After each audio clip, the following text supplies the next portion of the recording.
শান্তিপূর্ণ সহাবস্থান এবং সাম্প্রদায়িক সম্প্রীতি। আমাদের বাংলাদেশে সাম্প্রদায়িক সম্প্রীতি আছে না নাই? আবহমান কাল থেকে আমরা মুসলিম, হিন্দু, বৌদ্ধ, খ্রিস্টান, পাহাড়ি, নৃগোষ্ঠী মিলেমিশে একাকার, আমরা সবাই মিলে বাংলাদেশ। আওয়াজ করে বলেন ঠিক কিনা? আমাদের পারস্পরিক সম্প্রীতি, ভালোবাসা, সৌহার্দ্যপূর্ণ আচরণ, বোঝাপড়া এটা বেশ মজবুত। তবে মাঝে মাঝে আমাদের এই সম্প্রীতির ভেতরে অনেকে ফাটল ধরাতে চায়। আমরা যে সুখে আছি, শান্তিতে আছি, এটা অনেকের ভালো লাগে না, ঠিক কিনা বলেন?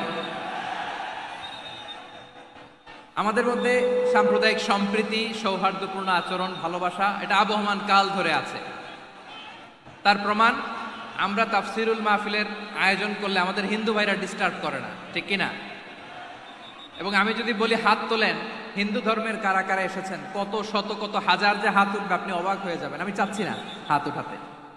খুলনাতে সর্বশেষ যে আমি প্রোগ্রাম করে গেলাম, সেখানে কয়েকশো হিন্দু ভাই আসছে আমাদের আলোচনা শুনতে, আলহামদুলিল্লাহ। অনেক বৌদ্ধরা আসে, অনেক খ্রিস্টানরা আসে।